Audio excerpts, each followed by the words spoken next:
رمضان كريم كريم كريم شهر عظيم عظيم عظيم. بسم الله الرحمن الرحيم. السلام عليكم ورحمة الله وبركاته. Alhamdulillahi rabbil alamin, wal aqibatu lil muttaqin wa la udwana illa 'alal zalimin. Asyhadu an la ilaha illallah wahdahu la syarika lahu dzalika rabbul alamin. Wa asyhadu anna Muhammadan 'abduhu wa rasuluh arsalahu lahu bil huda wa dinil haqqi rahmatan lil alamin. Wassalatu wassalamu ala asyrafil anbiya'i wal mursalin wa ala alihi wa sahbihi wa tabi'ina lahum bi ihsanin ila yaumiddin. Allahumma inna nas'aluka ilman nafi'an wa rizqan tayyiba wa amalan mutaqabbala. Allahumma inna nas'aluka mujibati rahmatik wa azaima maghfiratik wal ghanimata min kulli bir was salamata min kulli itsm wal fauza bil jannati wan najata minan nar. Summa amma ba'd. Hadirin dan hadirat jamaah salat subuh yang kami hormati, alhamdulillah pada pagi hari ini, hari keempat dari bulan Ramadan 1445, kita dengan izin Allah Subhanahu wa taala telah melalui rangkaian ibadah bulan Ramadan dari siam dan qiyam, ya, hingga infak sedekah, kemudian mengikuti kajian, mendengar ayat-ayat Al-Quran, membaca Al-Quran, serta mengikuti serangkaian kajian kuliah subuh hingga syuruk, kemudian dilanjutkan dengan sholat syuruk. Mudah-mudahan serangkaian amalan kita pada bulan Ramadan diterima oleh Allah Subhanahu wa taala. Hadirin rahimakumullah. Sekali lagi kajian ini bertujuan salah satunya adalah untuk saling membantu, menyediakan sarana, menyediakan tempat bagi orang-orang yang kepingin berlomba-lomba memanfaatkan bulan yang penuh dengan berkah ini agar bersama orang-orang yang sungguh-sungguh, ya, menggapai maghfirah, menggapai ampunan pada bulan Ramadan yang sangat singkat. Baru kemarin, ya, kita memulai muqaddimah bulan Ramadan, hari ini sudah tanggal 4, besok sudah tanggal 5, besoknya lagi tanggal 6, tiba-tiba sudah satu pekan, tiba-tiba sudah 15 hari, tiba-tiba sudah Idul Fitri. Itulah ciri akhir zaman. Terasa waktu itu sangat cepat. Maka barang siapa yang lengah, barang siapa yang tidak mengevaluasi diri setiap hari, dia akan tergilas dengan waktu. Belum apa-apa sebentar lagi sudah zuhur, belum apa-apa sudah asar, belum apa-apa sudah maghrib, padahal belum baca Al-Quran, padahal belum menulis tulisan, padahal belum infak, padahal belum mengambil manfaat dari bulan Ramadan ini. Karena itu kami sekali lagi mengingatkan bersama-sama, carilah lingkungan yang baik agar kita tidak lengah dalam menghadapi bulan Ramadan. Hadirin rahimakumullah, pada pertemuan yang lalu telah hampir kita selesaikan doa salat hajat yang saya bacakan tadi. La ilaha illallah Al-Karim, la ilaha illallah Al-Halimul Karim, subhanallahi rabbil arsyil azim, subhanallahi rabbil azim, alhamdulillahi rabbil alamin. Allahumma inna nas'aluka mujibati rahmatik wa azaima maghfiratik wal ghanimata min kulli bir was salamata min kulli itsm wal fauza bil jannati wan najata bi'aunika minan nar. Allahumma la tada' lana dzanban illa ghafartah wala hamman illa farajtah wala hajatan hiya laka ridha illa qadaitaha ya arhamar rahimin. Pada pertemuan yang lalu kita telah berhenti pada doa as'aluka mujibati rahmatik wa azaima maghfiratik wal ghanimata min kulli bir wassalamata min kulli itsm. Pada hari ini kita selesaikan sisa doa ini, tinggal sedikit lagi, yaitu wal fauza bil jannati wan najata minan nar. Kami memohon untuk mendapatkan kemenangan dengan surga. Dikatakan fauza, al fauza bil jannah, kami ingin mendapatkan kemenangan dengan surga. Seakan-akan kalau ada namanya menang, fauz, faiz, seakan-akan kita ini sedang berlomba. Sebagaimana kita sebutkan di awal tadi, kita ini sedang berlomba ya, untuk suatu perlombaan yang ujungnya ada hadiah,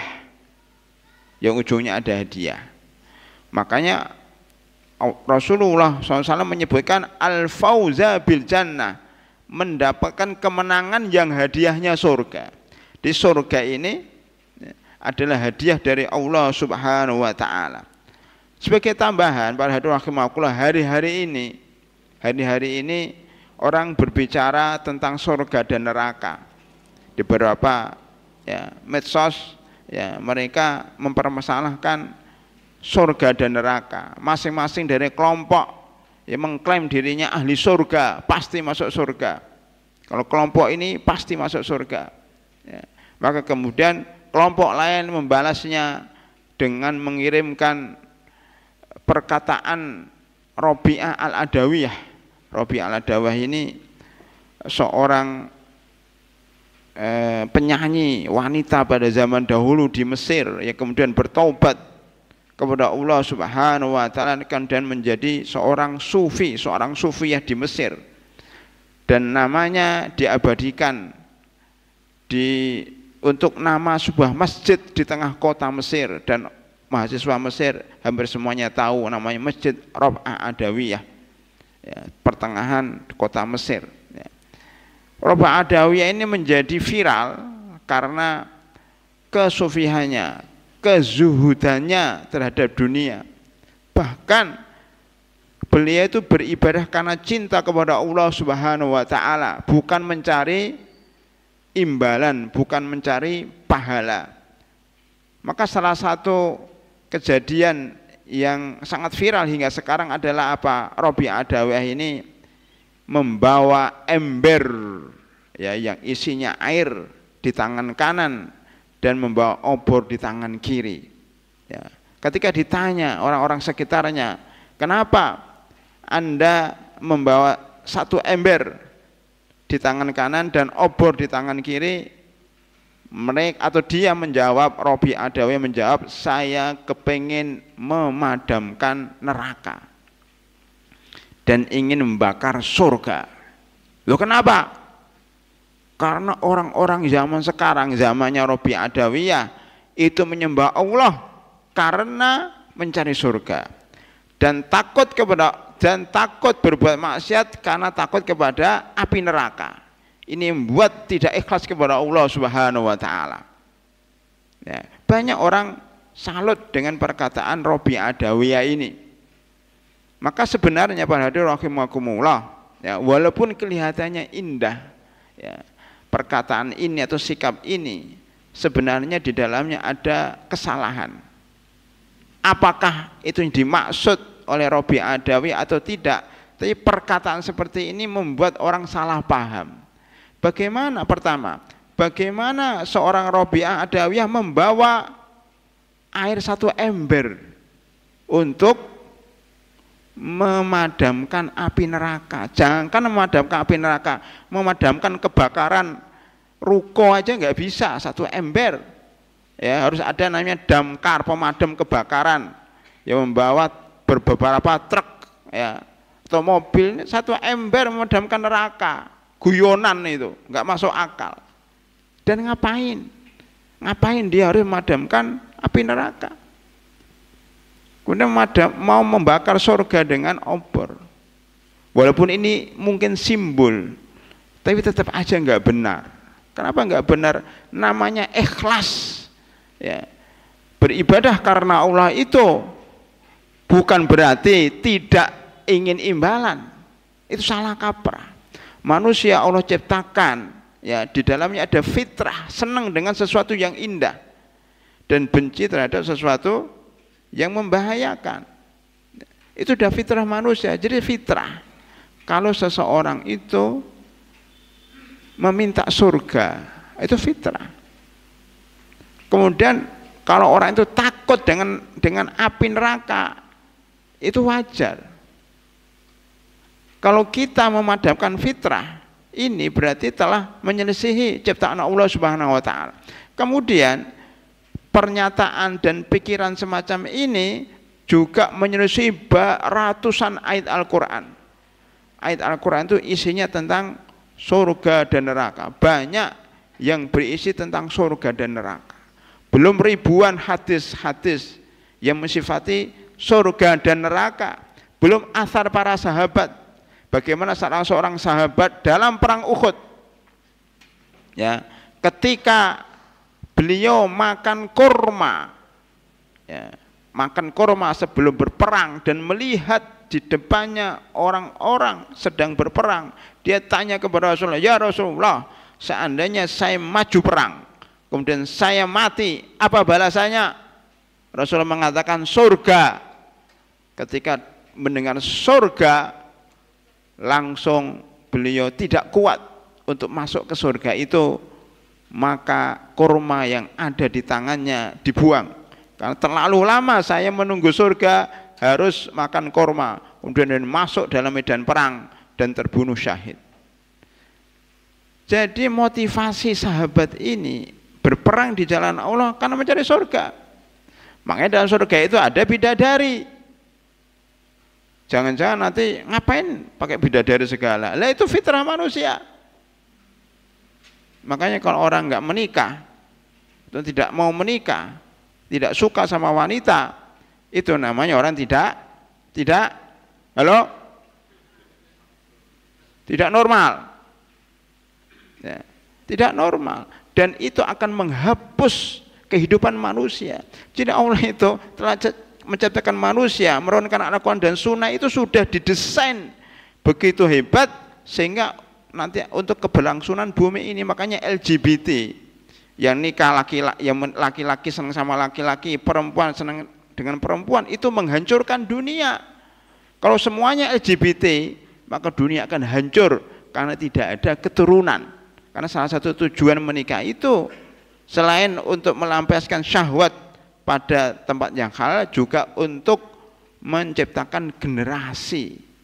Coba kalau orang tidak menikah atau tidak suka sesama lawan jenis, maka hancurlah bumi dalam beberapa tahun. Hadirin rahimakumullah. Makanya surga, kalau kita baca Al-Quran, surga itu biasanya digambarkan, ya, di dalamnya penuh keindahan, ada buah-buahan, wa faqihatin mimma yatakhayyarun wa lahmi tairin mimma yastahun wa hurun ain. Itu salah satu contoh dalam surah Al-Waqiah. Manusia itu, ya, senang tiga hal, ya. Pertama buah-buahan, wa faqihatin mimma yatakhayyarun, ya. Kemudian suka makan daging, wa lahmi tairin. Tapi daging yang paling baik adalah, yang paling empuk adalah daging burung puyuh, ya, atau daging burung empuk. Kemudian wa hurun ain, baru perempuan. Artinya apa? Makan bergizi, ya, buah-buahan, makan dari nabati, makan dari hewani, kemudian menikah dengan lawan jenisnya, laki-laki menikah dengan perempuan, perempuan menikah dengan laki-laki. Itu di surga. Itulah manusia. Jadi perkataan Rabi' Adawiyah ini telah menyalahi Quran, Sunnah, dan fitrah manusia, walaupun secara umum, secara sekilas kelihatannya baik, karena ikhlas, karena Allah tidak mencari imbalan. Itu salah. Manusia itu berbuat pasti mencari imbalan. Yang tidak boleh itu mencari imbalan di sisi manusia. Ikhlas itu adalah berbuat, beribadah karena mencari ridha Allah, berwujud surga dan takut kepada Allah yang berwujud neraka. Kemudian sudah kita bahas berdoa itu khaufan wa tama'. Berdoa itu adalah fad'uhu khaufan wa tama', beribadahlah kepada Allah, wala tufsidu fil ardi ba'da islahiha wad'uhu khaufan wa tama'a inna rahmatallahi qaribun minal musinin, dalam surat Al-A'raf 57. Jadi untuk memakmurkan bumi ini ya, agar kita tidak merusak bumi ini, yaitu dengan cara kita meninggalkan maksiat, kemudian menetapkan tauhid dan berdoa kepada Allah dengan khaufan wa tama'a. Khauf itu takut terhadap Allah. Jadi ikhlas itu, oh saya beribadah kepada Allah tidak takut dengan Allah. Gimana nggak takut sama Allah? Ikhlas itu takut sama Allah, takut siksanya. Itu harus gitu. Kemudian tama'an, tamak terhadap pahala di sisi Allah berupa surga. Mencari ridha, mencari, nggak mungkin pada hadirin rahimakumullah. Mencari ridha Allah, orang ridha Allah ridho kepadanya kemudian dimasukkan dalam neraka. Maka kalau kata-kata Robi Adawiyah atau syair-syair penyair lainnya mengatakan, saya yang penting mendapatkan ridho dari Allah walaupun saya disiksa di neraka. Coba bayangkan, membalik-balikkan. Saya yang penting mendapatkan ridho dari Allah walaupun harus disiksa di api neraka. Ini kontradiktif, tidak mungkin Allah ridho sama seseorang dan tidak mungkin kalau dia ridho dimasukkan ke dalam api neraka.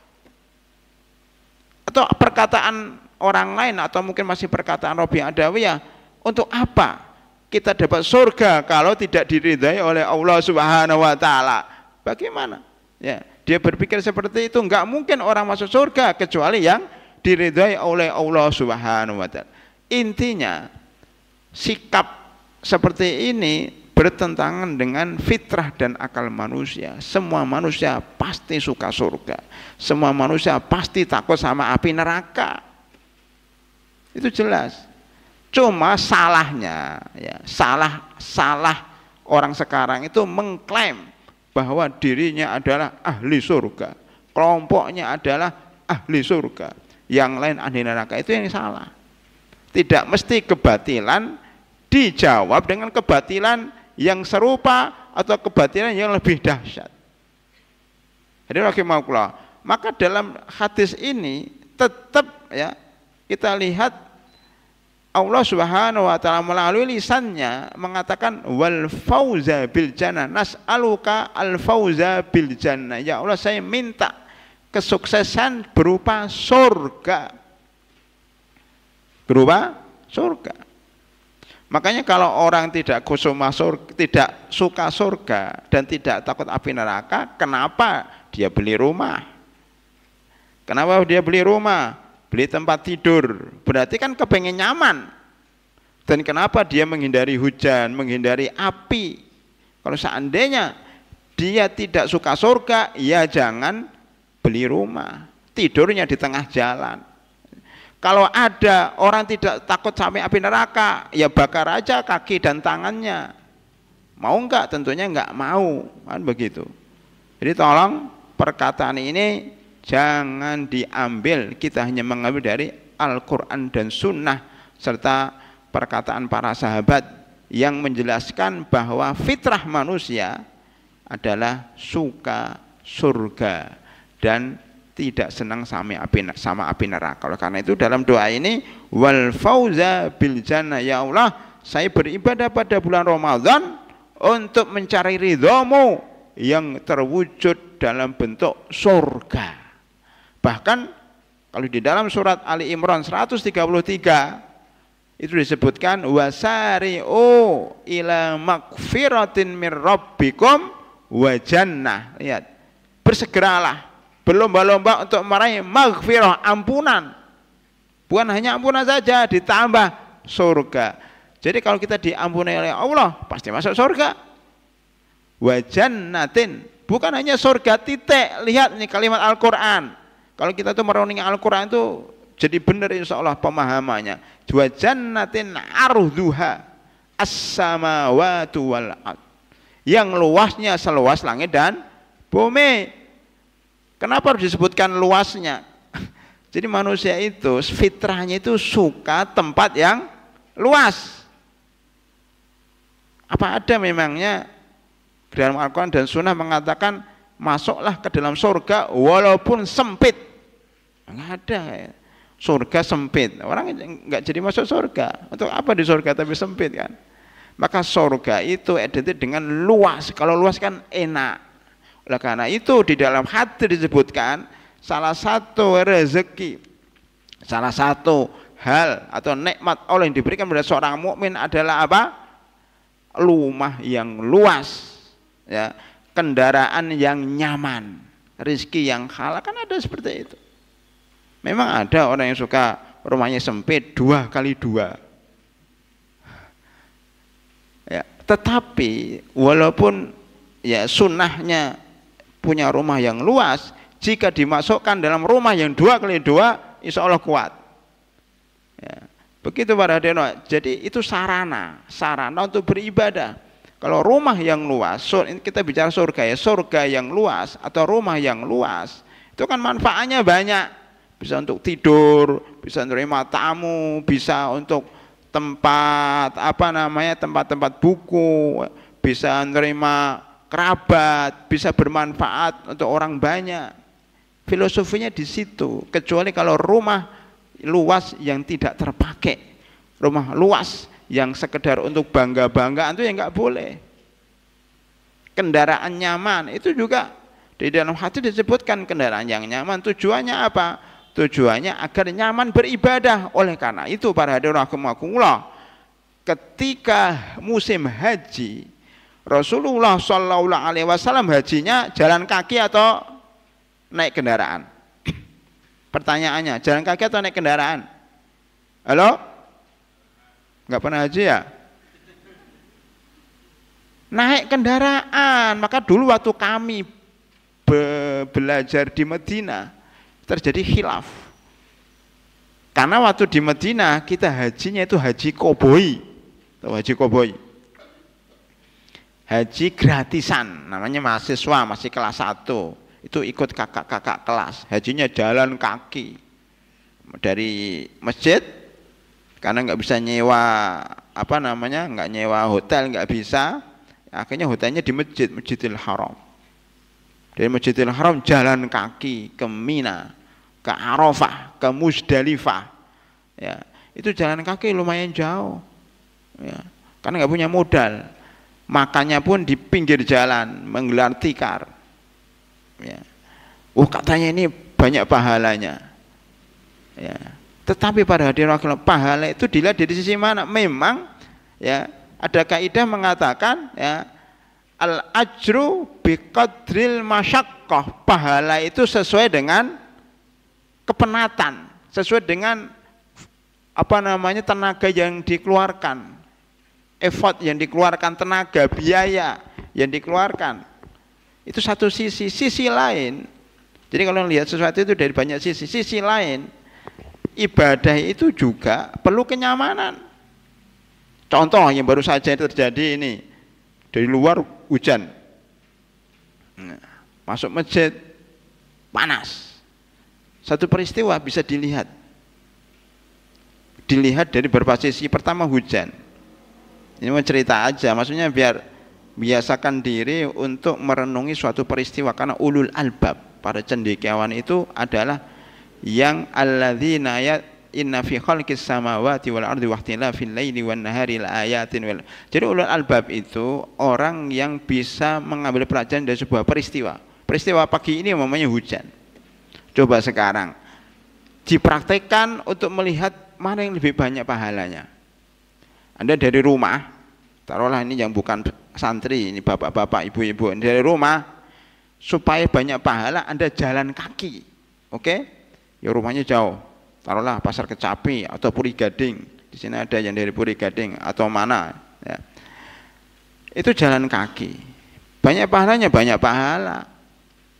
Tapi sampai masjid sudah selesai sholat, memang dia jalan kaki, setiap langkah dapat pahala, langkah kanan, langkah kaki kiri dihapus dosa-dosanya.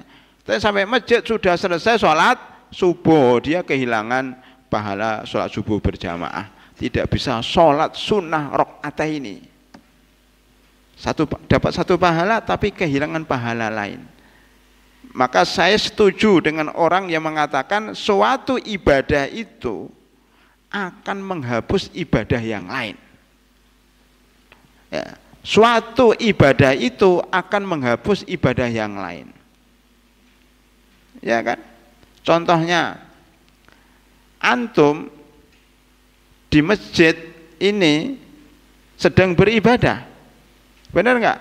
Sedang beribadah sholat, beribadah itikaf, taruhlah itikaf, saya memberikan contoh itikaf atau kuliah subuh. Orang di masjid tidak keluar dari masjid, dia ibadah ya, tapi bukankah dia terhalangi dari ibadah yang lain? Contohnya mengantar istri, mengantar anak, bekerja, mencari sesuatu nasi untuk keluarga. Makanya dikatakan orang yang mengantar orang sakit ke rumah sakit dan menunggu, ya, orang yang sakit itu jauh lebih besar pahalanya daripada yang beriktikaf. Oh, itu cara lihatnya. Karena orang iktikaf ini tidak akan bisa mengantar orang ke rumah sakit. Maka ibadah, suatu ibadah itu akan menggeser ibadah yang lain. Ya. Kalau saya ceramah umpamanya keluar kota, ya, kadang-kadang sering diundang keluar kota untuk ceramah dan sering saya tolak, pasti akan meninggalkan banyak kewajiban di rumahnya dan sekitarnya, meninggalkan keluarga. Seringkali banyak orang yang nawarkan saya untuk jadi ustadz untuk umroh, bimbing haji dan umroh. Semuanya saya tolak. Ya, pertama, saya nggak bakat.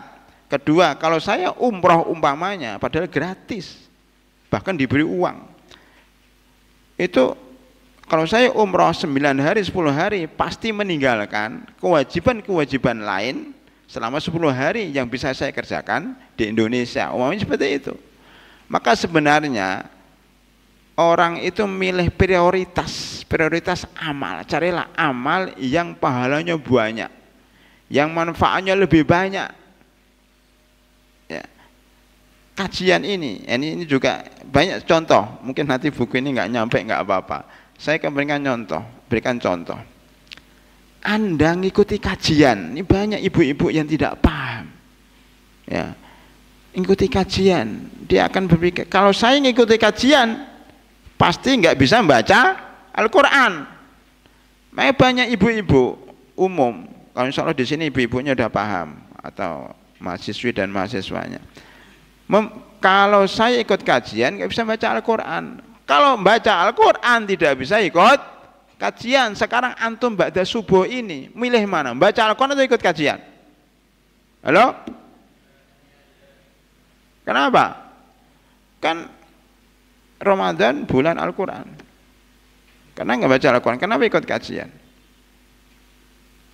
Nah itu yang permasalahannya kan. Suatu ibadah akan menggeser ibadah yang lain. Kalau antum ikut kajian nggak bisa membaca Al-Quran. Kalau Anda baca Al-Quran nggak bisa ikut kajian. Tetapi saya pribadi dan teman-teman, saya mengajak teman-teman dahulukan menuntut ilmu daripada baca Al-Quran. Karena baca Al-Quran itu satu bisa setelah kajian, kan gitu. Tetapi nggak bisa kajian setelah baca Al-Quran, karena kajiannya habis subuh. Waktunya terbatas. Al-Quran bisa Anda baca habis kajian, bisa baca di mobil, bisa Anda baca di rumah, bisa baca di 24 jam. Tapi kajian hanya beberapa menit. Itu. Yang kedua, baca Al-Quran itu ibadah pribadi. Sedang menuntut ilmu ibadah umum. Artinya kalau antum dapat ilmu dan antum bisa menyebarkan ke orang lain. Yang ketiga, belajar mengikuti kajian itu memperbaiki amalan kita yang selama ini salah. Pemahaman yang selama ini tidak benar bisa dirubah dengan menuntut ilmu. Sedang baca Al-Quran, sudah baca Al-Qurannya salah terus sampai hari kiamat juga nggak benar baca Al-Qurannya. Makanya kalau ingin baca Al-Quran di depan guru. Belajar tajwid, belajar menghafal di depan guru, sehingga ibadahnya bukan ibadah pribadi tapi ibadah umum, karena dengan punya ilmu Al-Quran dia bisa ngajar kepada orang lain. Banyak pertimbangan. Makanya kalau orang awam itu lebih mementingkan baca Al-Quran. Kalau orang berilmu mementingkan untuk menuntut ilmu. Itu cara berpikir. Ini semuanya baik, cuman ini pahalanya lebih besar, pahalanya lebih bermanfaat bagi orang umum. Makanya khairukum anfa'ukum linnas, sebaik-baik kalian adalah yang bermanfaat bagi manusia, bukan untuk diri sendiri. Idza mata ibnu adam in qata amalu illa min salas, jika anak Adam mati maka terputuslah seluruh amal pribadi, baca Al-Quran terputus, puasa terputus, sholat tahajud terputus, apalagi ya ibadah-ibadah pribadi terputus, kecuali ibadah yang sifatnya umum. Illa ya idza mata ibnu adam in qata amalu illa min salat, kecuali 3 hal. Shadaqatun jariyah, uang yang diwakafkan, walaupun dia mati pahalanya masih mengalir. Wakaf masjid, wakaf karpet, ya, wakaf Al-Quran, ya. Yang kedua ilmu bermanfaat, ilmu yang disebarkan. Yang ketiga anak soleh, ya. Coba 3 ini cara cerdas kita mencari pahala. Jadi sama-sama pahala, mbok nyari pahala yang lebih banyak, lebih besar. Kalau antum diberi uang 1.000 atau 100.000, milih mana? Milih mana? 1.000 atau 100.000? Kalau orang dewasa dan cerdas dia milih 1. Tetapi kalau anak-anak, saya itu pernah mencoba ya melakukan penelitian kecil-kecilan secara tidak sengaja. Saya berikan salah seorang saudara saya, anak kecil ini, saya berikan ini ada uang 2.000 baru, 2.000 tapi gratis baru, belum lecet. Yang satu diberi 100.000, pilih tapi agak lecet, dia milih yang 2.000. Dipaksa enggak ini bagus, enggak saya milih yang 2.000. Ini 100.000 enggak, 2.000 dia milih karena kelihatannya bagus. Itulah anak kecil kayak kita ya, yang memilih ibadah yang kelihatannya oke, ya, tetapi ternyata pahalanya cuma dikit, yaitu ibadah pribadi. Ibadah pribadi ya tadi baca Al-Quran, khatam ya 20 kali ya. Kemudian ibadah pribadi itu sholat tahajud ya, sampai pagi. Ibadah pribadi itu puasa sunnah. Itu ibadah bagus semuanya, benar, itu bagus. Tetapi kalah dengan ibadah wakaf ya, membiayai para penghafal Al-Quran. Sekarang gini ya, menghafal Al-Quran mana ini? Mana mahasiswa tahfidz kok nggak kelihatan ya? Mahasiswa kemana sih, mahasiswa pada sembunyi ya. Anda membaca Al-Quran oke lah, menghafal, tapi yang membiayai Anda itu jauh lebih banyak apanya daripada Anda, kan gitu. Anda baca Al-Quran, tapi Al-Quran itu Al-Quran wakaf, berarti yang wakaf ini jauh lebih banyak pahalanya daripada Anda. Anda itikaf, tetapi makanannya, masjidnya, ya tempatnya dari orang lain ini walaupun dia di rumah pahalanya lebih banyak daripada Anda. Maka carilah atau jadilah orang yang nanti bermanfaat bagi orang lain. Sebenarnya saya menyampaikan beberapa ayat Al-Quran yang berhubungan dengan ini, tapi khawatir jauh melesetnya atau jauh nanti malah nggak habis, nggak selesai kajiannya. Tapi intinya berarti kita kembali ke awal ya, bahwa pertama ibadah itu mencari surga. Surganya seluas, tadi kan saya bicara surga seluas langit dan bumi. Maksudnya apa? Bahwa surga yang luas itu sesuai dengan fitrah manusia. Tadi saya kemudian gabungkan dengan rumah yang luas, kendaraan, dan kita tadi gabungkan dengan bahwasanya Rasulullah SAW itu haji dengan naik onta, bukan dengan berjalan kaki. Berjalan kaki memang pahalanya banyak, tapi naik onta lebih banyak lagi. Kemudian juga masjid, masjid, kalau kita sholat di masjid keringatan, itu pahalanya banyak, karena keringatnya banyak kan. Tetapi dia nggak khusyuk. Makanya masjid, ini saya simpulkan pribadi, masjid yang ada AC-nya itu jauh lebih afdal daripada masjid yang tidak ada AC dan tidak ada kipas angin. Dari mana itu? Kita nyimpulkan dari hadis abridu bis sholah. Abridu bis sholah. Apa abridu sholah? Sholatlah dalam keadaan cuaca sudah dingin. Karena di Saudi Arabia itu pada zaman Rasulullah SAW itu kalau musim panas, panasnya banget, namanya panas ngentang-ngentang, panas banget, terik banget, sehingga hampir kalau sholat pasti nggak khusyuk. Maka di Saudi Arabia sampai sekarang itu tidak ada masjid kecuali di dalamnya ada AC. Ya, bahkan kemarin kalau kita ke Sumatera itu itu sudah tren bahwa di kota-kota Sumatera itu hampir masjid-masjidnya hampir semua sudah ber-AC. Beda dengan 10 tahun yang lalu yang hanya pakai kipas angin. Kenapa? Karena namanya terasa nyaman kalau ibadah dengan AC. Kalau sholat di masjid kepanasan itu pasti nggak khusyuk. Itu. Makanya Nabi Muhammad SAW ketika jam 12 mestinya azan, ya, kemudian sholat, beliau mengatakan jangan sholat sekarang. Loh, kenapa? Masih panas, nunggu dingin, diundur sholatnya demi kenyamanan. Dua, ketika Anda mules, perutnya mules, kepengen ke toilet, ya, mana lebih baik sholat di awal waktu tapi mules, atau sholat di akhir waktu tapi perutnya enak karena sudah selesai hajatnya di toilet? Lebih afdal mana?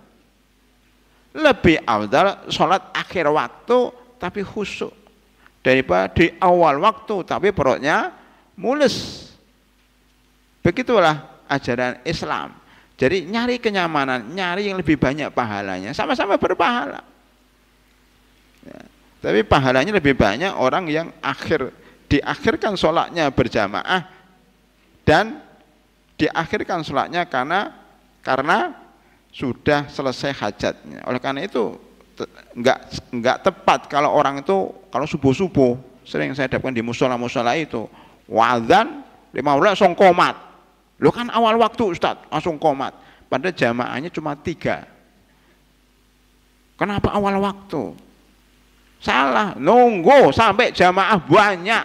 Jadi mendingan akhir waktu atau dimundurkan setengah jam, 1 jam tapi jamaah banyak, daripada cepet-cepet tapi jamaahnya cuma dikit. Itu cara berpikirnya seperti itu. Ya. Kan umat Islam ini mundur gara-gara tidak tahu prioritas amal. Mundur gara-gara mementingkan sesuatu yang tidak penting. Itu para hadirin rahimakumullah. Jadi itu rahasia kenapa umat Islam tidak maju dalam dunia dan dalam agama. Kita balik lagi ke sini ya. Jadi tadi saya ngeritik siapa? Robi'ah Adawiyah. Ya, dari sisi lahirnya perkataan, maksudnya perkataan yang zahir. Walaupun mungkin yang membela akan mengatakan itu kan cuma simbol, itu kan maksudnya mengatakan kita harus ikhlas, tapi dengan cara memadamkan neraka dan membakar surga itu enggak bener itu. Surga mau dipadamkan, memang kamu siapa? Ya, neraka mau dipadamkan. Madamkan neraka itu dengan amal soleh, kita menjauhkan dari api neraka. Nah, begitu para hadirin ya. Sebagai tambahan, karena memang kita lagi membahas wal fauza bil jannah. Ya. Jadi kembali kepada materi kita ini berlomba-lomba mencari surga. Maka surga itu diiming-imingi dengan bidadari, diiming-imingi dengan makanan yang enak, diiming-imingi dengan tempat yang tinggi. Coba fi jannatin aliyah, surga itu di atas. Maka rumah di dunia ini sebaiknya rumah yang di atas, minimal ada tingkatnya atau di tempat yang atas. Maksudnya apa? Cari tempat yang enggak banjir gitu loh. Karena kalau di bawah itu, ini contoh aja, di bawah itu pertama banjir, kedua kotor, ketiga banyak pencurinya, keempat banyak binatang-binatang yang berbahaya. Makanya di Mesir itu, di beberapa rumah di tetangga termasuk di Saudi, rata-rata pemilik rumah yang kaya itu tidak di rumah yang bawah, tapi di rumah minimal di tingkat 2. Jarang orang Mesir yang kaya di tingkat pertama. Di tingkat pertama biasanya untuk ruko atau disewakan orang lain. Ya, dia tingkat yang kedua, termasuk direktur di perusahaan-perusahaan besar yang tingkatnya 50, 20, 30 itu biasanya ngantornya di mana? Di tingkat yang 2, bukan tingkat yang pertama.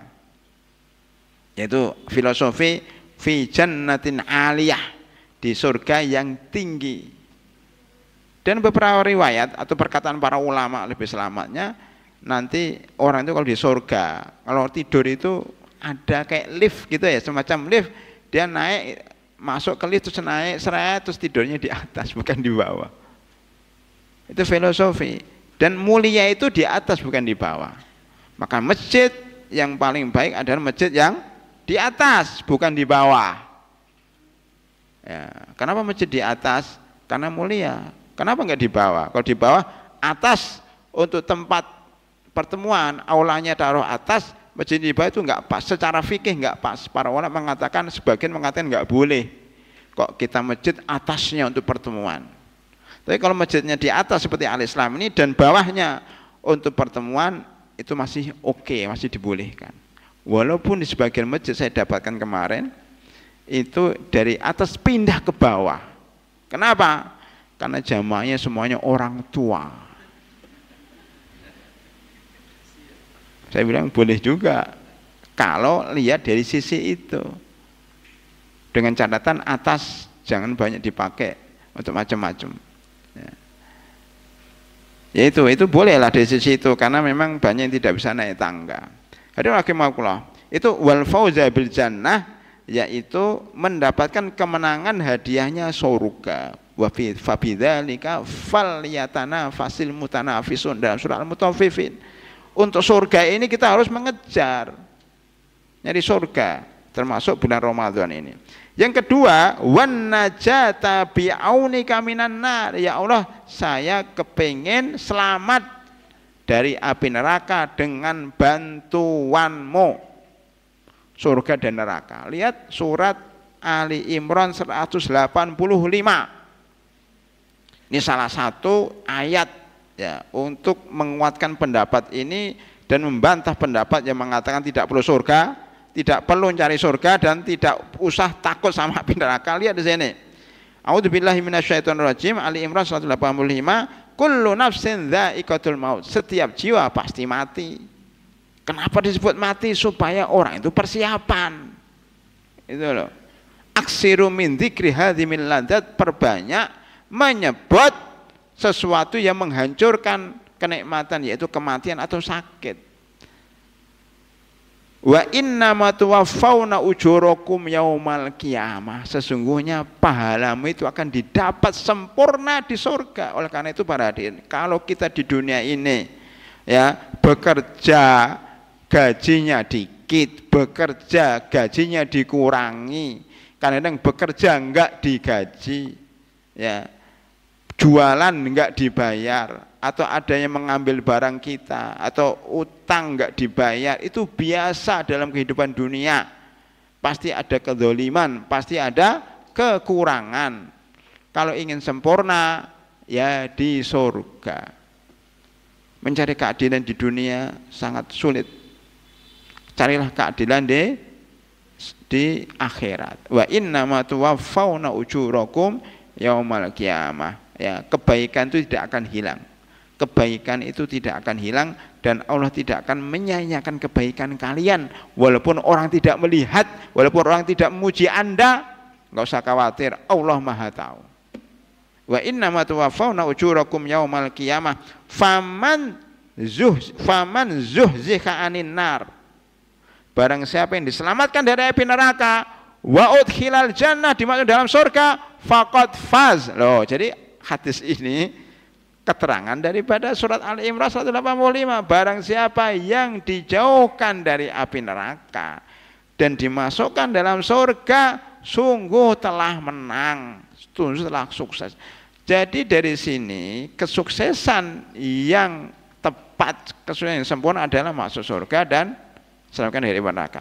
Jadi ini bisa diambil ilmu pendidikan. Ilmu pendidikan yang benar adalah mendidik anak didik, mendidik mahasiswa, mendidik murid yang visi kedepannya adalah supaya anak ini dijauhkan dari api neraka dan dimasukkan dalam surga. Itu tujuan pendidikan. Maka kalau kita mendidik anak, membuat sekolah, membuat pesantren, kok tidak memasukkan orang itu ke dalam surga atau menjauhkan dari mereka, berarti gagal pendidikannya. Walaupun orangnya pintar-pintar, walaupun orangnya hafal Quran semuanya, walaupun sekolahnya keren, nomor 1 di dunia, jangan terpengaruh dengan sekolah seperti itu. Karena tujuan sekolah yang sebenarnya adalah mendidik orang itu supaya menjadi ahli surga dan jauhkan dari neraka.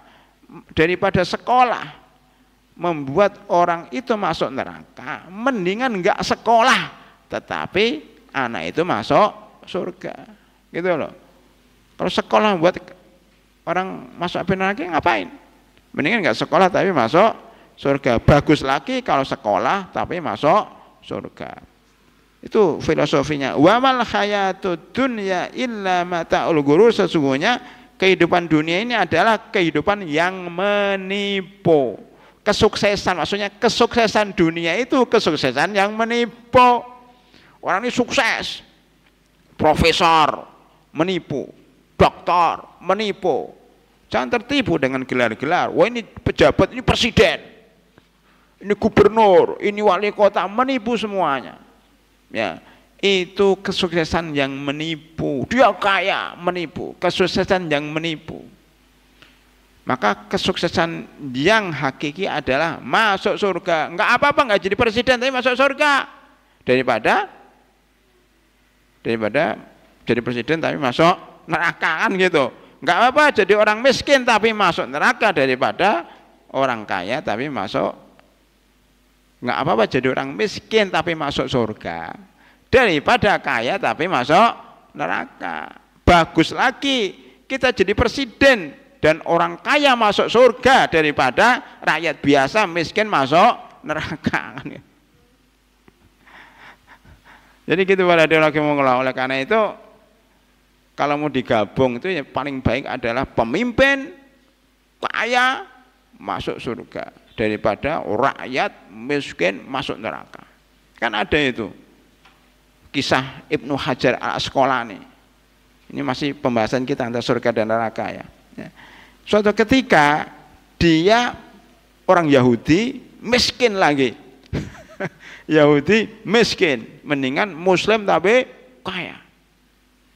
Dia mencegat ya kendaraan Ibnu Hajar al-Asqalani, seorang ulama besar pada sekitar abad ke-8 ya. Ibnu Hajar al-Asqalani ini pakai kendaraan kuda tapi ada kayak andong gitu ya, tapi kendaraan zaman dahulu lah, kendaraan yang bagus, mulia ya. Apa kereta kencana ya. Itu lagi jalan itu dicegat. Weh, tuan, berhenti. Ibnu Hajar lihat siapa nih? Orang Yahudi. Pengemis, pakainya compang-camping, enggak mandi seminggu, rambutnya kusut. Ya. Bau, ya. Kemudian cegat. Mau apa? Saya mau nanya. Coba tanya, silahkan. Maka pengemis ini Yahudi ini mengatakan, kata nabimu.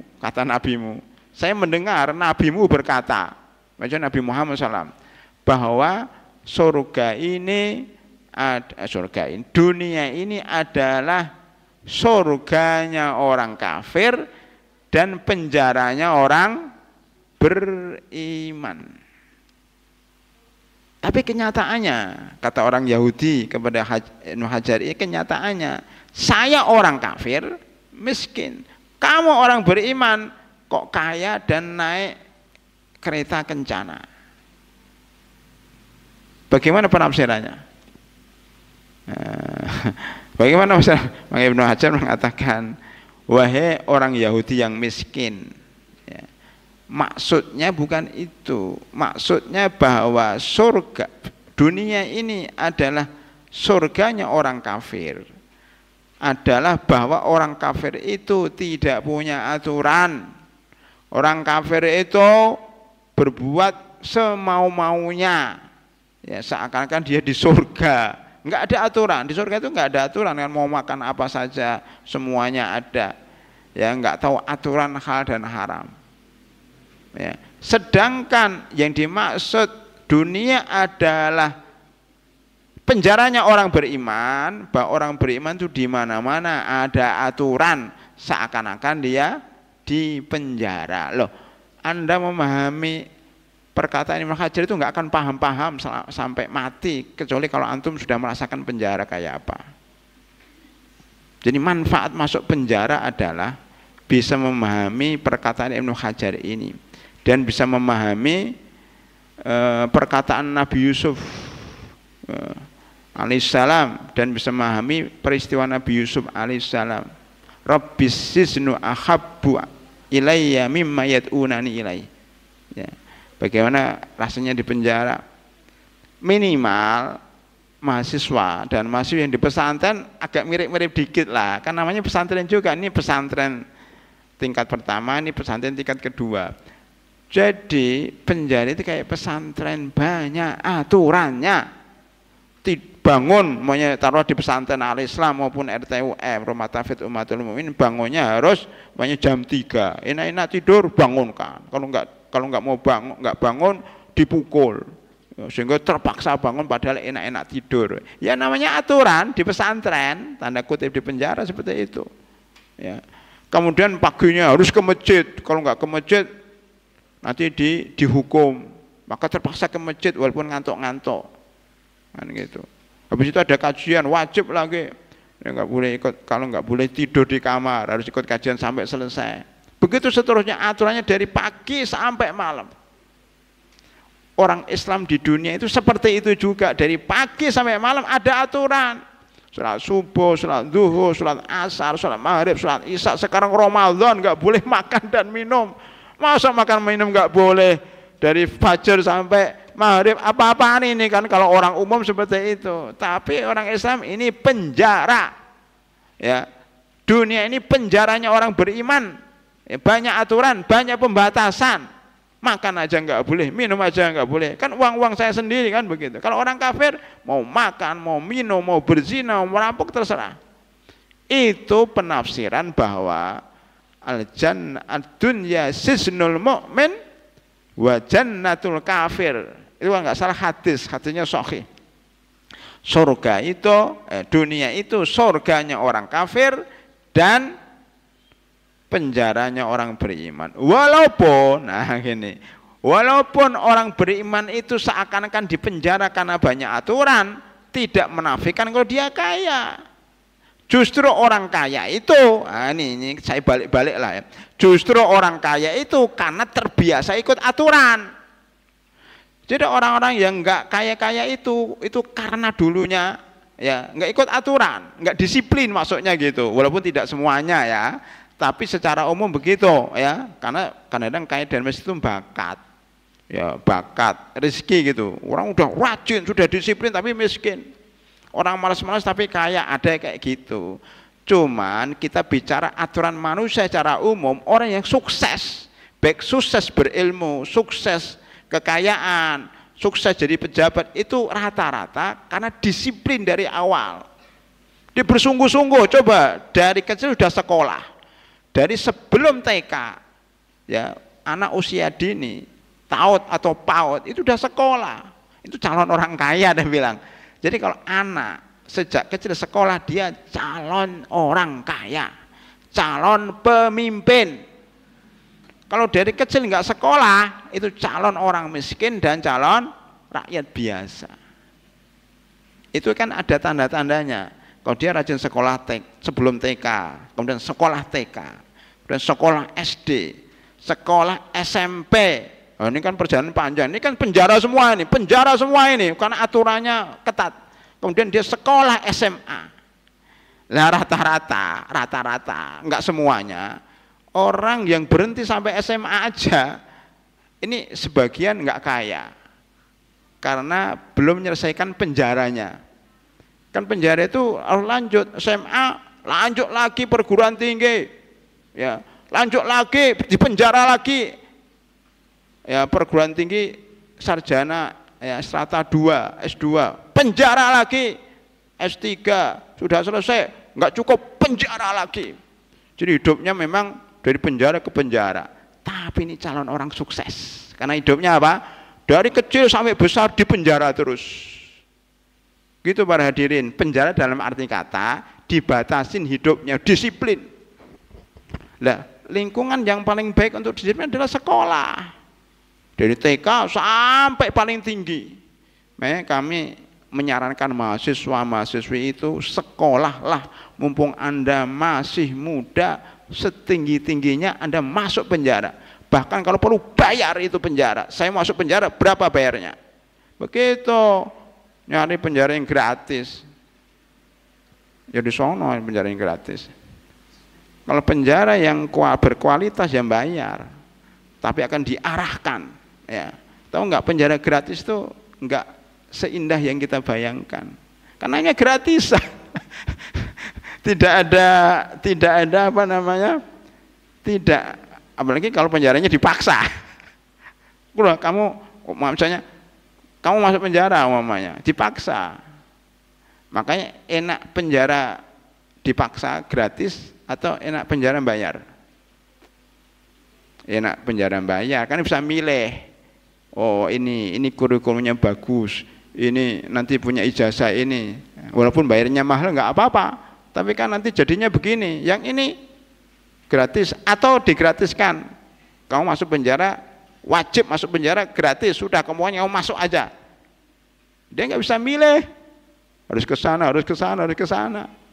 Di dalamnya juga kita nggak bisa mengembangkan diri, karena apa? Ya namanya aja dipaksa. Paham ya maksudnya ya?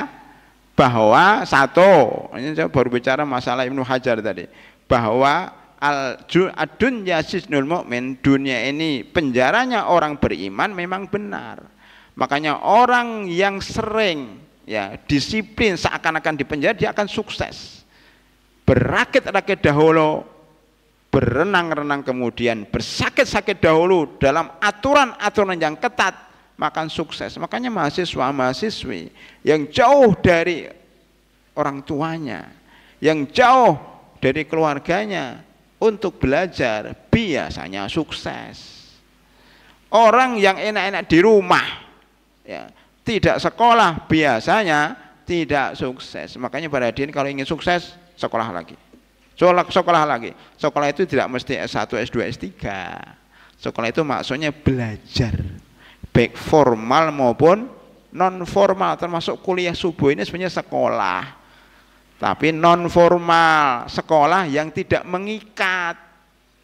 Maka boleh keluar pulang, nggak datang juga boleh, ini pilihan. Cuma biasanya sukses itu orang yang ngikuti dari awal sampai akhir. Ya, yang sukses itu biasanya ngikuti dari awal Ramadan sampai akhir Ramadan, kecuali yang ada uzur itu Pak. Jadi sebenarnya kami itu mengajak kalian untuk sukses, padahal tujuannya untuk pribadi saya dulu, biar saya sukses, biar tidak tidur ya, biar bermanfaat, biar mengulangi pelajaran-pelajaran yang mungkin lupa. Nah, itu maksudnya Pak ya. Jadi marilah kita ambil pelajaran dari peristiwa orang miskin, Yahudi miskin dengan Ibnu Hajar yang kaya. Ini Yahudi miskin, udahlah rugi dunia, rugi akhirat. Ibnu Hajar sudahlah dia ulama, kaya, dan insya Allah masuk surga.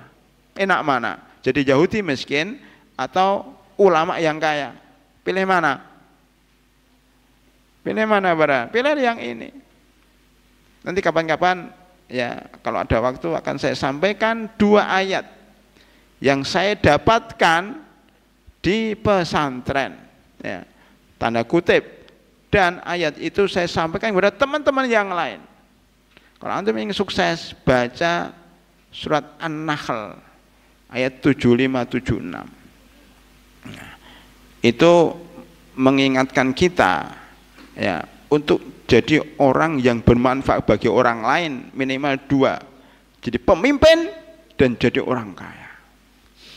Kalau Anda jadi rakyat biasa selamanya Anda ya tidak akan bisa maju ya, tidak bisa memberikan manfaat bagi orang lain. Jadi intinya itu memberikan manfaat bagi orang lain, itu intinya sebenarnya. Nanti kapan kita bahas ya surat An-Nahl itu. Baik, adik rahimakumullah, waktu tinggal dikit, saya selesaikan doa ini. Doa berikutnya memohon ampunan dan solusi dari segala problematika. La tada' lana dzanban illa ghafarta. Ya Allah, kalau pakai li ya, karena kita terbiasa doanya doa orang banyak, li kita ganti lana. Ya Allah, janganlah engkau biarkan ya dosa-dosa kami kecuali engkau ampunin. Kemudian yang kedua, wala hamman illa farajta, dan jangan kau biarkan problematika yang kami alami kecuali engkau telah memberikan solusinya. Para ulama, dan buku ini saya sebutkan, para ulama mengatakan masalah yang menimpa hidup kita itu gara-gara dosa. Makanya supaya masalahnya selesai, kita beristighfar dulu. Itu kesimpulannya. Ya Allah, ampunilah dosa kami, selesaikanlah masalah kami, gitu. Jadi nggak langsung, ya Allah berikan saya solusi dalam hidup ini, jangan, tapi mintalah ampun dulu, baru kemudian selesai masalah. Coba Nabi Sulaiman, secara sekilas Nabi Sulaiman itu sebelum beliau berdoa minta kerajaan, beliau berdoa dulu, Rabbi firli. Coba itu dibuka dalam surat Shad ya, ayat, cari itu ayat 32-33 ya, itu Nabi Sulaiman mengatakan Rabbi firli wahabli mulkan. Ya Allah, ampunilah saya dan beri saya kekuasaan. Jadi antara ayat dan hadis itu klop. Berilah saya ampunan dan kekuasaan. Kekuasaan itu didapat karena ampunan. Pertanyaannya, kenapa umat Islam nggak berkuasa? Karena banyak dosa. Sederhana kok. Kalau ingin berkuasa itu tinggalkan maksiat, pasti kalian akan berkuasa. Ini bicara untuk umat Islam secara keseluruhan ya. Jadi rata-rata umat Islam sekarang ini berarti banyak maksiatnya, banyak meninggalkan Al-Quran dan Sunnah sehingga tidak bisa berkuasa. Kalau orang itu baik sesuai dengan Al-Quran, itu untuk umat Islam itu insya Allah berkuasa. Itu cara berpikirnya seperti. Maka di sini juga disebutkan, ya Allah, janganlah engkau tinggalkan dosa kecuali engkau ampunin, dan jangan engkau tinggalkan masalah kecuali engkau berikan solusinya. La tada' lana dzanban illa ghafartah wala hamman illa farajtah. Yang ketiga, wala hajatan, dan tidak ada hajat di dunia ini yang engkau ridho dan di dalamnya ada maslahat kecuali engkau menyelesaikannya ya arhamar rahimin. Ini doa hajat itu intinya di doa terakhir ini. Allahumma la tada' lana dzanban illa ghafartah wala hamman illa farajtah wala hajatan. Para ulama kadang-kadang menambahi wala hajatan min hawaijid dunya illa qadaitaha ya arhamar rahimin. Coba yang punya hajat tolong doa ini dibaca. Boleh ujungnya saja, bagus lagi kalau dari awal.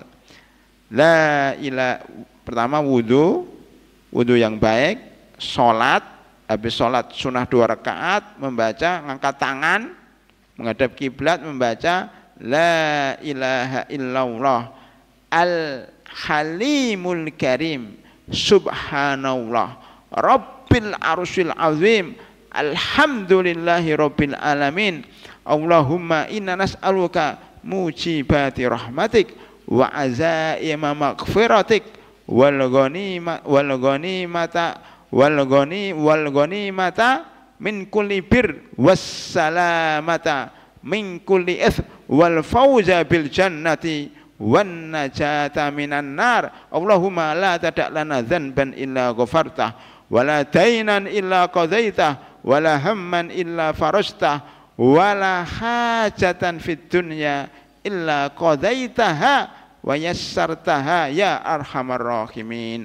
Amin ya rabbal alamin. Coba dibaca terus ini ya, dibaca terus. Kalau seandainya enggak tahu bahasa Arabnya, boleh pakai bahasa Indonesia tapi tahu maknanya.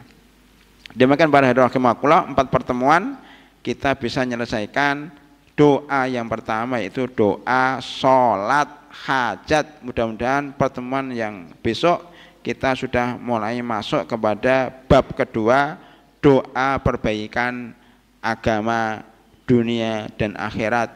Allahumma aslih lana dinana alladzi wa isbatu amrina wa aslih lana dunyana allati fiha ma'asuna wa aslih lana akhiratana allati ilaiha ma'aduna waj'alil hayata ziyadatan lana fi kulli khair waj'alil mauta rahatan lana min kulli syarr. 5 pokok dalam hidup ya yang dikandung dalam doa kedua yang insya Allah akan kita terangkan pada pertemuan kelima. Coba.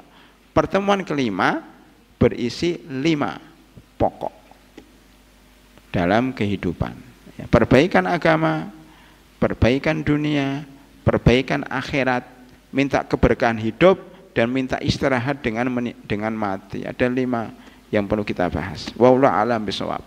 Ada pertanyaan dari jamaah? Ya, pertanyaan itu untuk mengasah ya otak kita, mempertajam pemahaman kita. Ya, silakan.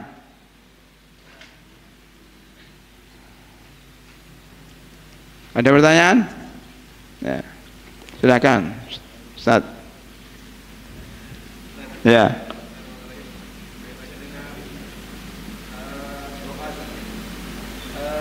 Kalau misalnya ada doa dan musibah, jika ada musibah dengan seseorang, baiknya kita melihat musibah itu adalah suatu dosa yang dilakukan oleh seseorang itu atau memang ini adalah cara Allah menaikkan ataupun meninggikan derajat seseorang itu.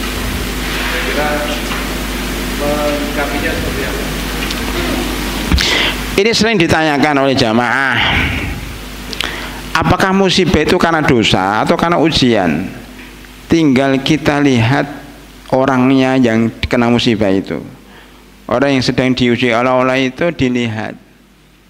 Biasanya kalau dia min ahli ta'ah, ini dilihat ya. Kalau dia min ahli ta'ah kayak para nabi, para ulama, ya para wali zaman dahulu itu kan kena musibah banyak. Itu Zakaria, Nabi Zakaria itu dibunuh. Ya. Nabi Yahya juga begitu. Nabi Zakaria itu dipenggal kepalanya kalau nggak salah. Coba. Ya. Nabi Yahya itu masuk ke dalam pohon kemudian digergaji. Pokoknya nabi yang dibunuh itu 2 itu. Masih banyak nabi-nabi lain yang dibunuh orang Yahudi yang tidak disebutkan. Belum Nabi Muhammad. Itu percobaan pembunuhan kepada Nabi Muhammad sering kali itu kan. Nabi Ibrahim dimasukkan dalam api oleh Raja Namrud, ya. Nabi-nabi yang lain, Nabi Lot, Nabi semuanya, hampir para pembawa kebenaran itu diuji oleh dan diberi musibah. Ya. Termasuk para sahabat. Abu Bakar ya, Siddiq meninggal dalam keadaan sakit. Ya. Umar bin Khattab dibunuh, ya kan musibah itu. Utsman bin Affan dibunuh itu. Sampai darahnya muncrat terkena mushafnya dalam keadaan puasa lagi. Ali bin Abi Thalib keadaan sholat dibunuh. Umar bin Khattab dalam keadaan sholat subuh dibunuh. Umar bin Abdul Aziz dibunuh karena minum racun, diracunin. Dan banyak lagi. Salahuddin Al-Ayyubi, ada usaha-usaha pembunuhan. Sebelumnya Zangki ya, kakeknya atau pamannya itu juga dibunuh. Hadirin rahimakumullah. Kalau ada musibah, lihatlah orang yang terkena musibah. Kalau dia orang baik min ahli ta'ah, maka kemungkinan besar Allah itu menguji dia untuk mengangkat derajatnya atau masuknya ke dalam surga lewat mati syahid. Ya. Itu ya seperti para sahabat yang meninggal dunia dalam perang Uhud. Dan banyak lagi ulama-ulama, ribuan ulama. Jadi sebelum saya masuk pesantren itu dikirimi oleh salah satu penerbit ya, penerbit baru ya, kemudian silaturahim ke Bekasi ini kemudian memberikan beberapa buku. Di antara buku yang diberikan oleh saya itu para ulama ya, para ulama sepanjang zaman yang masuk penjara.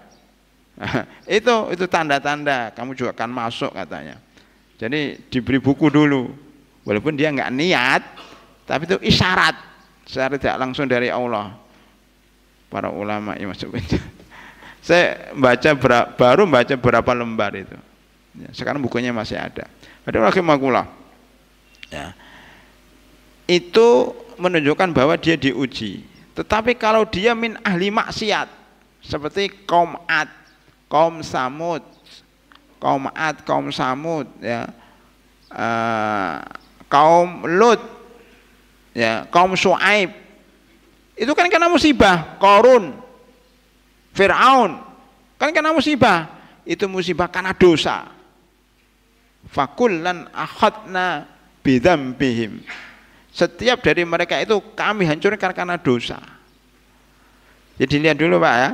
Kalau min ahli ta'ah biasanya karena ujian, tetapi tidak menafikan bahwa ahli ta'ah itu juga pernah bermaksiat, pernah berbuat salah.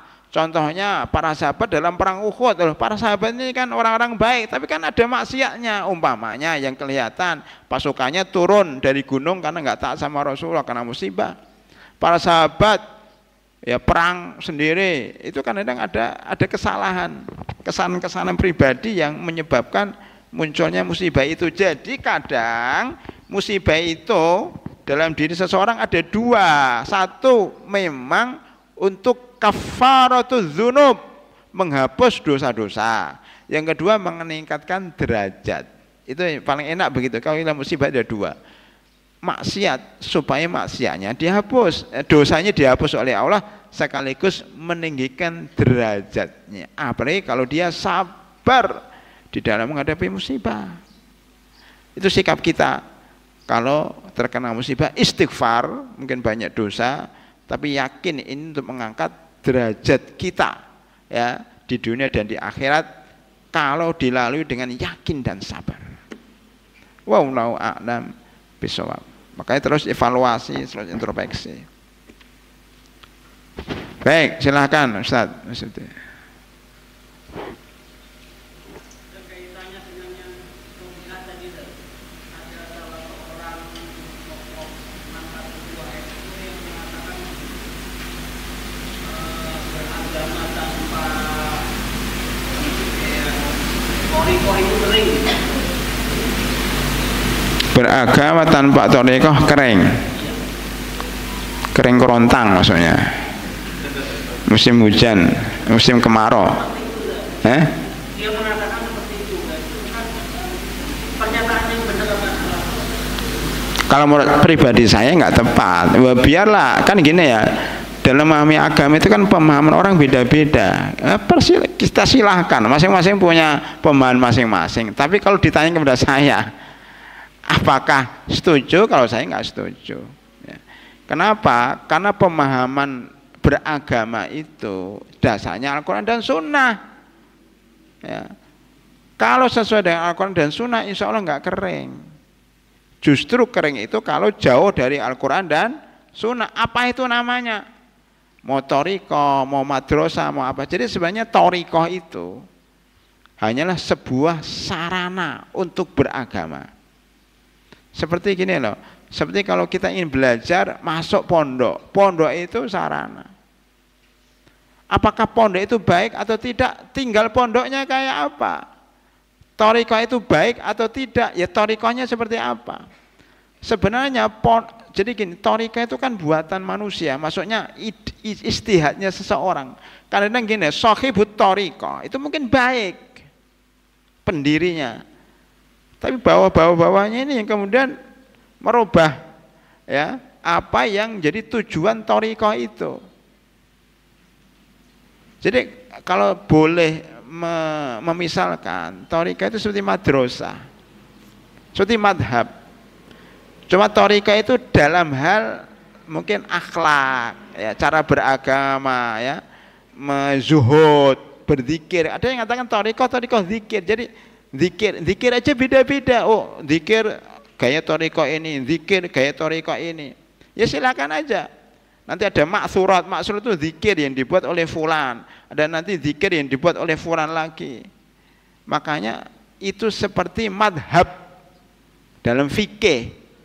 Kalau thariqah dalam bidang zikir, dalam bidang apa namanya memperhatikan hati, zuhud, itu seperti itu. Jadi thariqah itu seperti madrasah atau seperti pondok. Dilihat thariqahnya, dilihat pendirinya. Kadang-kadang pendiri pondok pertama kali visi misinya bagus, tapi kemudian turun-turun bawah-bawahnya kan nyeleweng dari tujuan utamanya. Begitu juga organisasi pendiri organisasi fulaniyah itu bagus, orangnya kiai bagus, pendirinya tokoh, tapi setelah bertahun-tahun lamanya berubah banyak. Kalau mau dipelajari bisa kita pelajari satu persatu. Apa sih misi pendirinya? Ternyata bawahnya tidak sesuai dengan misi pendirinya. Partai juga gitu, pendiri partai bagus, ya, tapi lama-lama berubah pemimpin, berubah juga. Kerajaan juga begitu.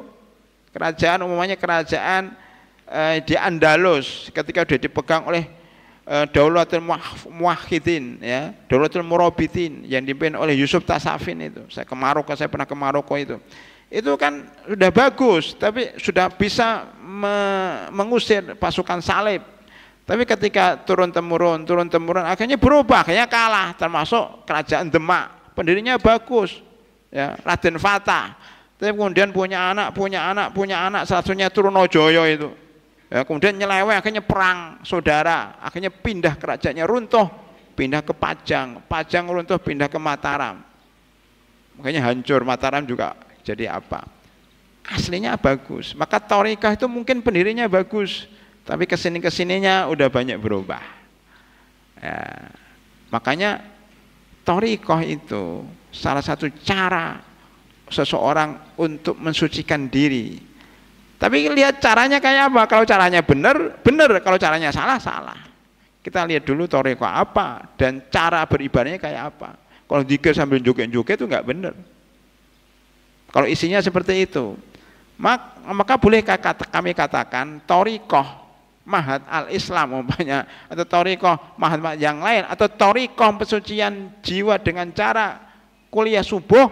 Ini thariqah kami, mensucikan jiwa dengan cara kuliah subuh hingga syuruk.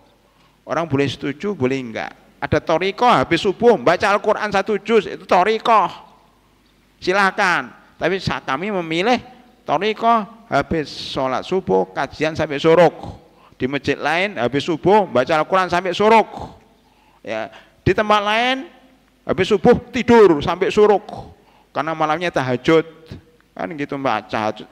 Bahkan sholat taraweh, saya boleh cerita dikit. Sholat taraweh ada yang sholat tarawehnya panjang 1 juz, itu thariqah. Di masjid tertentu, di sini nggak ada ya. Sini berapa juz? Nggak nyampe kan? Cuma 1/4 juz. Ada masjid yang imamnya itu diwajibkan baca Al-Quran 1 juz, ya. Atau masjid yang seorang imam itu harus membaca urut atau membaca sesuai dengan hari, namanya hari keempat ini berarti juznya harus keempat, tidak harus selesai juznya, yang penting masuk juz 4. Maka ketika ada imam, kamu nanti baca juz sekian, berapa lembar, ada masjid kayak seperti itu. Tapi yang lebih hebat lagi masjid di Mesir, ya, salah seorang guru saya itu di masjid itu membacanya, dulu pernah saya sampaikan, sholat isya-nya itu sholat maghribnya sampai 10 menit sebelum isya, nggak ada waktu makan berbuka kecuali habis azan isya baru berbuka. Nah itu thariqah dia. Ya. Kemudian habis makan 1 jam, jam 8 baru qomat. Toriko dia jam 8 mulai sholat isya, selesainya jam 1 malam. Dengan toriko yang aneh. Masalah bertentangan nggak bertentangan dengan Islam dilihat masalahnya di mana. Selama jamaah sanggup, selama jamaah setuju, nggak masalah. Kan sholat isyanya 4 jam, jamaahnya 4 tingkat penuh. Kita sholatnya cuma 1 lembar, 2 lembar, nggak ada jamaahnya. Milih yang mana? Jam 1 baru sholat isya selesai. Sholat tahajudnya mulai setengah 2 sampai mau subuh, 10 menit baru selesai. Itu torikoh sholat taraweh. Kemudian nanti sholat subuh, setelah azan sholat subuh selesainya mau suruk. Jadi mereka sholat subuh, kita ceramah. Kalau saya lebih senang ceramah atau kajian daripada sholat subuh lama-lama sampai sebelum suruk. Memang berpahala, tapi nggak ada ilmunya. Pahala nggak ada ilmunya. Kalau ini ada ilmunya. Walaupun yang memimpin itu seorang ahli ilmu, seorang profesor, guru saya. Dalam ini saya nggak setuju. Kenapa? Ya mungkin banyak ibadahnya, kurang ilmunya. Padahal umat ini kurang ilmu, perlu ditambahin ilmu. Itu para hadirin, itu thariqah kalau saya gambarkan seperti itu ya. Madrasah untuk tujuan tertentu. Benar dan tidaknya suatu thariqah itu dilihat dulu thariqahnya seperti apa. Contohnya tadi sholat tarawih seperti itu benar atau tidak benar, tergantung orangnya. Ada yang sholat tarawih tadi kan cuma 1 halaman, ada yang 1/4 halaman, ada yang 1 juz, ada yang sholat tarawihnya ngebut 21 rakaat itu 7 menit, itu thariqah juga. Tapi para ulama ini thariqah yang nggak bener, nggak sah sholatnya karena nggak ada tumakninah. Mudah-mudahan bisa dipahami ya, karena ini juga baru terdetik sekarang. Oh, thariqah itu seperti itu, kayak madrasah, kayak madhab. Allah alam bisawab. Hadirin rahimakumullah, karena sudah waktu syuruk ya, walaupun masih hujan, kita cukupkan sekian. Mudah-mudahan bisa kita lanjutkan pada bab berikutnya besok hari yang kelima. Lebih kurangnya mohon maaf. Kita tutup dengan doa kafaratul majlis. Subhanakallahumma bihamdika asyhadu an la ilaha illa anta astaghfiruka wa atubu ilaik. Assalamualaikum warahmatullahi wabarakatuh.